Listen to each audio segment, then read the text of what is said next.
नमस्कार दोस्तों, स्वागत है आपका एमएस एकेडमी में।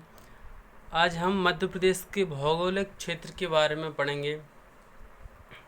मध्य प्रदेश के भौगोलिक क्षेत्र को मुख्यतः 3 भागों में बांटा गया है। पहला है मध्य उच्च प्रदेश, जिसमें मध्य भारत का पठार, बुंदेलखंड का पठार, रीवा पन्ना का पठार, मालवा का पठार व नर्मदा घाटी आते हैं। ये पांचों सिर्फ मध्य उच्च प्रदेश में आते हैं। और दूसरा है सतपुड़ा मैकाल श्रेणी, और तीसरा है बघेलखंड का पूर्वी पठार। 2000 तक, जब तक मध्य प्रदेश का बंटवारा नहीं हुआ था, तब तक महाबेसिन नदी और दंडकारण्य प्रदेश, ये दोनों भी मध्य प्रदेश में आते थे। लेकिन 2000 के बंटवारे के बाद यह दोनों महानदी बेसिन और दंडकारण्य प्रदेश अभी छत्तीसगढ़ में है। तो इस तरह वर्तमान में सिर्फ 7 भाग हैं, भौगोलिक क्षेत्र के 7 भाग हैं मध्य प्रदेश के, जिसमें से पहला है मध्य भारत का पठार। यह 10.68% है एमपी का। इसमें शिवपुरी, भिंड, ग्वालियर, सिवनी, दतिया, ये कुछ ज़िले आते हैं। इसके बाद है बुंदेलखंड का पठार। यह भी 10.73% है। ये यहाँ छत्तीसगढ़ और टीकमगढ़ ज़िला आता है इसमें। और यहाँ रीवा पन्ना का पठार, इसमें रीवा आता है, पन्ना आता है, दमोह और कुछ सागर का भी कुछ भाग आता है इसमें। बघेलखंड के पठार में आता है सीधी अमरकंड, ये अनूपपुर, उमरिया और डिंडोरी का कुछ भाग आता है इसमें। मालवा का पठार है, जो कि सबसे ज़्यादा है 28% पूरे में। इसमें उज्जैन, इंदौर, रतलाम, नीमच, विदिशा, गुना, ये सब ज़िले आते हैं। जो नर्मदा घाटी है, नर्मदा घाटी इसके बीच में से बहती हुई जाती है। इसमें आता है धार, देवास, इंदौर का कुछ भाग आता है, रायसेन, नरसिंहपुर, ये कुछ ज़िले आते हैं। और नर्मदा सतपुड़ा मैकाल पर्वत श्रेणी है, जो इसमें ये 11% है इसमें बालाघाट, सिवनी, छतरपुर, छिंदवाड़ा, बैतूल, खंडवा, ये कुछ ज़िले आते हैं। तो आइए आज हम इसके बारे में पढ़ेंगे, पूरे मध्य प्रदेश के भौगोलिक क्षेत्र के बारे में। यहाँ पे ये मैप ध्यान से देखिए इसका, क्योंकि मैप के सहारे ये जल्दी याद हो जाते हैं कि किस ज़िले में कौन सा पठार आता है। तो मैप को ध्यान से याद रखिए पूरे उसमें, ठीक है। तो आइए शुरू करते हैं। पहला है मध्य भारत का पठार। इसकी स्थिति 24 डिग्री से लेकर 26 डिग्री 48 मिनट पूर्वी अक्षांश में है, और 74 डिग्री 50 मिनट से लेकर 79 डिग्री 10 मिनट पूर्वी देशांतर है। मैं एक अलग से क्लास में पढ़ाऊँगा कि उत्तरी अक्षांश और पूर्वी अक्षांश क्या होते हैं, ठीक है। तो अभी ये सब इतना समझ लीजिए। इसके उत्तर में यमुना का मैदान है, जो कि आपने मैप में देखा कि जो ग्वालियर भिंड के सबसे ऊपर के हिस्से में है मध्य भारत का पठार, तो उस साइड यमुना का ही मैदान है। इसके दक्षिण में मालवा का पठार है, पश्चिम में राजस्थान है, और पूर्व में बुंदेलखंड का पठार आता है। इसका अन्य नाम चंबल प्रदेश है। इस क्षेत्र में चंबल नदी बहुत ज़्यादा उत्पाद मचाती है, बहुत ज़्यादा तबाही करती है, इसलिए यहाँ पर चंबल नदी को रेंगती हुई मौत भी कहा जाता है। जलवायु इसकी गर्मी में बहुत ज़्यादा, यहाँ पर बहुत ज़्यादा अधिक गर्मी होती है। जैसा कि जानते हो कि भिंड में पूरे एमपी की सबसे ज़्यादा गर्मी होती है भिंड ज़िले में। और यहाँ सर्दियों के मौसम में बहुत अधिक सर्दी भी होती है। यहाँ वर्षा ज़्यादा तो नहीं होती, सिर्फ 75 सेंटीमीटर ही होती है। यह चंबल आंध्र प्रदेश कहलाता है। मध्य प्रदेश में सबसे कम वर्षा भिंड में ही होती है, और यहाँ गर्मी भी बहुत ज़्यादा होती है भिंड में। यहाँ पर मिट्टी जो कि जलोढ़ और काली मिट्टी है पूरे पठार में। और यहाँ पर जो प्रमुख चट्टानें हैं वो कड़प और विंध्यन क्रम की चट्टानें हैं। और यहाँ पर नदी जो कि चंबल नदी बहती है, पार्वती और काली सिंध यहाँ की प्रमुख नदियाँ हैं। और नगर में भिंड, मुरैना, शिवपुरी, ग्वालियर, दतिया आदि ज़िले आते हैं। मुरैना ज़िला है, चंबल यहाँ पर सबसे अधिक ज़्यादा पतन करती है। हर साल बाढ़ आती तो उसमें बहुत ज़्यादा ही नुकसान होता है, स्पेशल मुरैना में। बाकी करती यहाँ सभी जगह है, भिंड, मुरैना, शिवपुरी में, लेकिन मुरैना कुछ ज़्यादा ही उत्पाद मचाती है चंबल नदी, इसलिए इसको रेंगती हुई मौत भी कहते हैं मुरैना में। इसके बाद आता है बुंदेलखंड का पठार। इसकी बुंदेलखंड की स्थिति क्या है? 24 डिग्री 6 मिनट से लेकर 26 डिग्री 22 मिनट पूर्वी अक्षांश और 75 डिग्री 51 मिनट से लेकर 80 डिग्री 20 मिनट पूर्वी देशांतर तक इसकी स्थिति है। यह असमान ऊंचाइयों वाला प्रदेश है। इसके उत्तर में यमुना का मैदान, दक्षिण में विंध्याचल, पूर्व में बघेलखंड और पश्चिम में मालवा का पठार है। इसका ढाल उत्तर की ओर है, इसलिए यहाँ से जो नदियाँ निकलती हैं वो उत्तर की ओर बहती हैं। यहाँ जलवायु, इसकी जलवायु में सर्दियों में बहुत अधिक सर्दी होती है और गर्मियों में बहुत अधिक गर्मी होती है। इस साइड भी वर्षा जो होती है वो 75 सेंटीमीटर से लेकर 100 सेंटीमीटर के आसपास बीच में होती है। और यहाँ जो मिट्टी है वो काली और पीली मिट्टी है अधिक। और जो यहाँ पर जो चट्टानें हैं वो अधिकतर ग्रेनाइट और नीस की चट्टानें हैं पूरे पठार में। और यहाँ की सबसे सर्वोच्च ऊंची चोटी है सिद्ध बाबा चोटी, जो कि 1172 मीटर ऊंची चोटी है। और इस यहाँ की प्रमुख नदियाँ हैं सिंध, कैन, घसान, बेतवा, जो कि उत्तर की ओर उत्तर प्रदेश में जाती हैं। और यहाँ इसमें ज़िले आते हैं टीकमगढ़, छतरपुर, दतिया और सागर। दतिया का भी ज़िला आता है और जो उत्तर प्रदेश का झांसी ज़िला भी इसमें आता है। इसके बाद आता है मालवा का पठार। यहाँ इसकी स्थिति 20 डिग्री 17 मिनट से लेकर 25 डिग्री 8 मिनट पूर्वी उत्तरी अक्षांश और 74 डिग्री 59 मिनट से लेकर 79 डिग्री 20 मिनट पूर्वी देशांतर तक है। कर्क रेखा इसके मध्य से होकर गुजरती है, मालवा पठार की कर्क रेखा बीच से होकर गुजरती है। और यह सबसे बड़ी संरचना है मालवा, जो कि 28% है पूरे मध्य प्रदेश में। इसकी औसत ऊंचाई 500 मीटर है पूरे पठार की। यहाँ की सर्वोच्च चोटी है जो कि एक है सिंगार नाम से चोटी है, वो 881 मीटर है।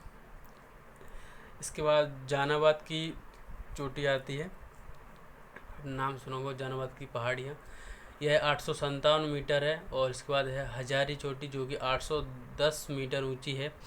यहाँ की जलवायु कैसी कि तापमान 40 से 42 डिग्री के आसपास रहता है, जो कि अधिक है।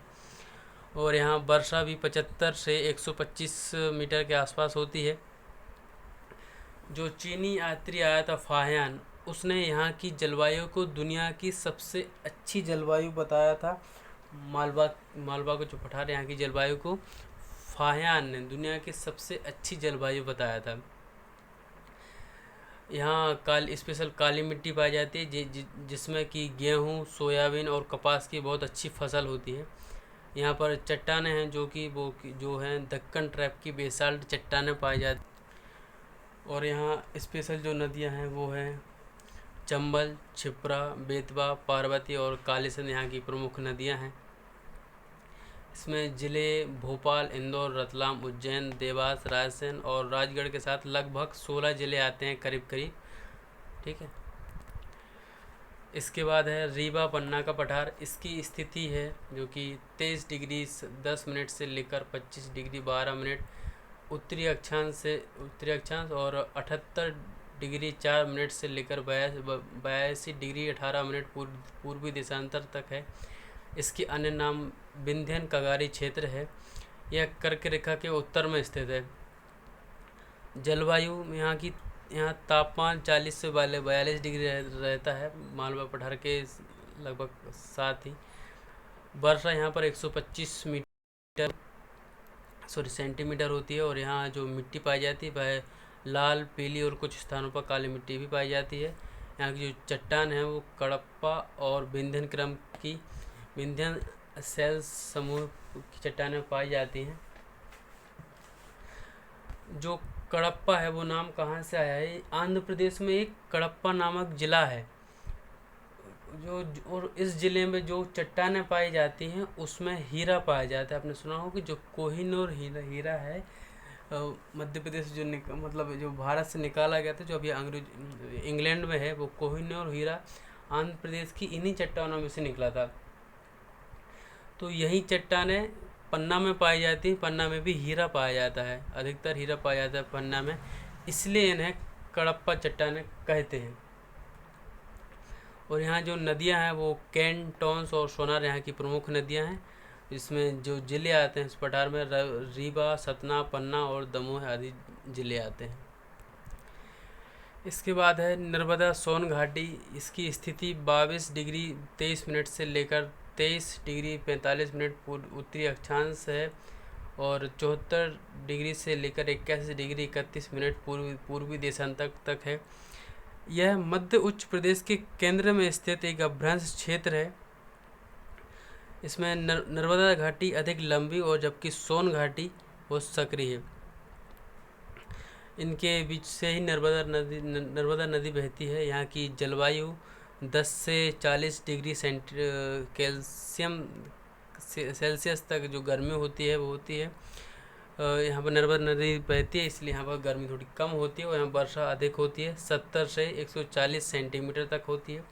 यहाँ जो मिट्टी पाई जाती है वह काली और कहीं कहीं बहुत गहरी काली मिट्टी पाई जाती है। यहाँ की प्रमुख नदियाँ नर्मदा और सोन नदी है, जो इन्हीं के नाम से नर्मदा घाटी और सोन घाटी नाम पड़ा है। उनमें जो ज़िले आते हैं वह बड़वानी, मंडला, डिंडोरी, जबलपुर, नरसिंहपुर आदि ज़िले आते हैं। यह बहुत ही खूबसूरत है पूरी नर्मदा सोन घाटी नर्मदा नदी के कारण। इसके बाद है सतपुड़ा मैकाल श्रेणी। इसकी स्थिति 21 डिग्री से लेकर 23 डिग्री उत्तरी अक्षांश और 74 डिग्री 31 मिनट से लेकर 21 डिग्री पूर्वी देशांतर तक फैली है। यह क्षेत्र नर्मदा और ताप्ती नदियों के मध्य स्थित है। यह मध्य प्रदेश की पश्चिम और दक्षिण पश्चिम सीमा से पूर्व में अमरकंटक तक विस्तृत है।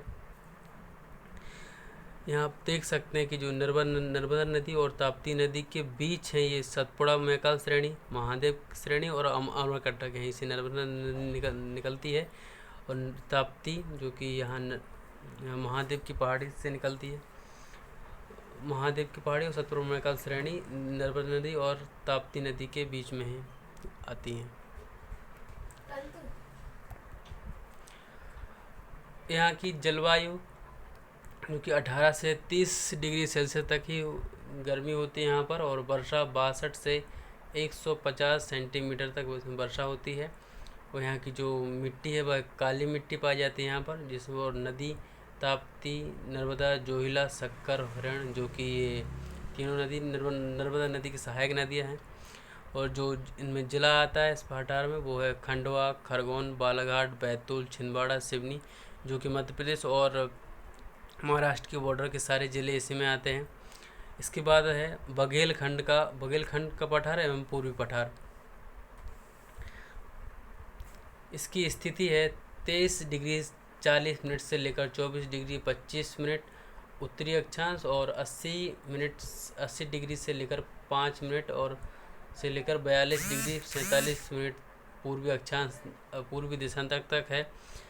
कर्क रेखा इसे 2 भागों में विभाजित करती है। कर्क रेखा इसके बीच में से जाती है, इसलिए इसे दो भागों में विभाजित करती हो जाती है। मध्य प्रदेश के उत्तर पूर्व के सीधी शैडोल वाला भाग बघेलखंड में है और शेष छत्तीसगढ़ में चला गया है। बघेलखंड पठार का जो आधा हिस्सा है वो छत्तीसगढ़ में चला गया है। जो सीधी और शैडोल वाला भाग है वही सिर्फ अभी मध्य प्रदेश में है। यहाँ की जलवायु 18 से 35 डिग्री सेल्सियस तक गर्मी होती है और यहाँ वर्षा 62 से 150 सेंटीमीटर तक होती है। यहाँ स्पेशल काली मिट्टी और लाल और गोमर मिट्टी पाई जाती है। इसमें जिला उमरिया, शहडोल और सीधी, ये तीन ज़िले ही आते हैं।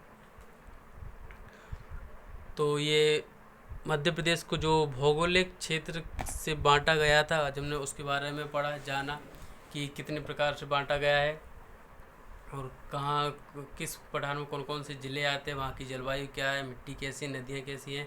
तो एक बहुत ही महत्वपूर्ण और इम्पोर्टेंट टॉपिक था जो आज हमने पढ़ा, जो सभी एग्ज़ाम के लिए बहुत ज़्यादा ज़रूरी है। तो इसे प्लीज़ ध्यान से पढ़िएगा। Okay, thank you so much दोस्तों, धन्यवाद।